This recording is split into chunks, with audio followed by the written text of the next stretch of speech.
ये महज एक इत्तेफाक है कि जब दुनिया एक महायुद्ध की दहलीज पर खड़ी है, तब अचानक से दुनिया की ऊर्जा धमनियां यानी कि रिफाइनरीज खुद ब खुद जलने लगी। एक चौंकाने वाला डेटा सुनिए। पिछले 45 दिनों के अंदर ही 5 बड़े देशों की रिफाइनरीज में रहस्यमय तरीके से आग लग चुकी है। लेकिन इस लिस्ट में चीन का नाम कहीं भी नहीं है। आज जब पश्चिम एशिया में बारूद बरस रहा है और कच्चे तेल की कीमतें $100 पार कर चुकी हैं, तब भारत से लेकर अमेरिका तक तेल संयंत्रों का धधकना किसी गहरी साजिश की बू दे रहा है। भारत को सबसे बड़ा झटका राजस्थान के बाड़मेर यानी पचदरा में लगा। 21 अप्रैल 2026 को प्रधानमंत्री नरेंद्र मोदी HPCL राजस्थान रिफाइनरी का उद्घाटन करने वाले थे। यह प्रोजेक्ट राजस्थान की अर्थव्यवस्था के लिए गेम चेंजर माना जा रहा था, लेकिन उद्घाटन से ठीक एक दिन पहले इसके मुख्य प्रोसेसिंग यूनिट में भीषण आग लग गई। हालांकि मंत्रालय ने इसे काबू में बताया है, लेकिन सवाल तो यह है कि जो प्लांट सालों से तैयार हो रहा था, उसमें ठीक D-Day से पहले तकनीकी खराबी कैसे आ गई। इससे पहले 12 अप्रैल को मुंबई हाई के पास ONGC के तेल क्षेत्र में भी आग की खबर आई थी।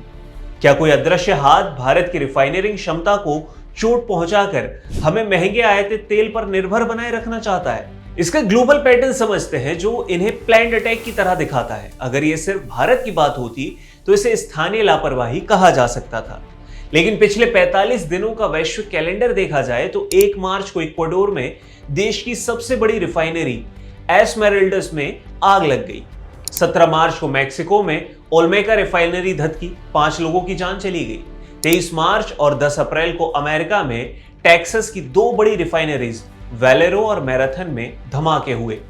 तो वहीं 16 अप्रैल को ऑस्ट्रेलिया में मेलबर्न की कोरियो रिफाइनरी में आग से देश की 10% ईंधन सप्लाई ठप हो गई और 20 अप्रैल को म्यांमार में 10 ईंधन टैंकर राख हो गए। अब हैरानी की बात यह है कि रूस छोड़कर बाकी सभी देशों ने इसे आंतरिक तकनीकी खराबी का नाम दिया है, लेकिन रक्षा विशेषज्ञों का यह मानना है कि यह साइबर हमला या स्लीपर सेल द्वारा की गई हरकत हो सकती है, जिसका मकसद दुनिया में तेल की किल्लत को पैदा करना है, क्योंकि तेल अब सिर्फ ईंधन नहीं है, हथियार है। इस पूरी कहानी का बैकड्रॉप है पश्चिम एशिया का युद्ध।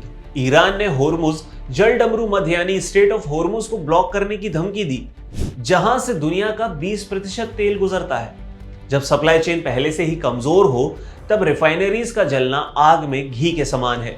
फरवरी 2026 में कच्चे तेल की कीमत $66 प्रति बैरल थी, जो आज इन घटनाओं और युद्ध के कारण $100 को भी पार कर चुकी है। तेल की बढ़ती कीमतें किसी भी देश की अर्थव्यवस्था को अंदर से खोखला करने की ताकत रखती हैं। अब चीन खामोश है और सोशल मीडिया पर चेतावनियां भी आ रही हैं।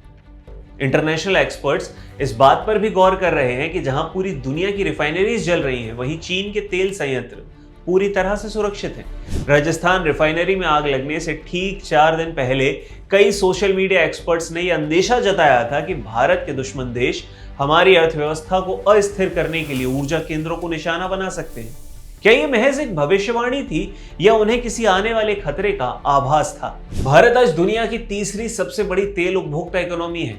ऐसे में पचपदरा जैसी घटनाएं सिर्फ हादसा नहीं है, बल्कि एक वेकअप कॉल है। हमें यह समझना होगा कि आधुनिक युद्ध अब सिर्फ सरहदों पर नहीं, मिसाइलों से नहीं, बल्कि कंप्यूटर, कीबोर्ड्स और स्लीपर सेल्स के जरिए महत्वपूर्ण इंफ्रास्ट्रक्चर को तबाह करके भी लड़े जा रहे हैं। जज्बा और जोश तो जरूरी है, लेकिन अपनी रिफाइनरीज, पावर ग्रिड्स और पोर्ट्स की डिजिटल और फिजिकल सिक्योरिटी करना अब भारत की सर्वोच्च प्राथमिकता होनी चाहिए, क्योंकि अगर रिफाइनरी सुरक्षित नहीं रहेंगी तो हमारी प्रगति का पहिया कभी भी थम सकता है। आपको क्या लगता है, क्या ये घटनाएं महज एक बुरा संयोग है या भारत को आर्थिक रूप से कमजोर करने की कोई इंटरनेशनल साजिश है?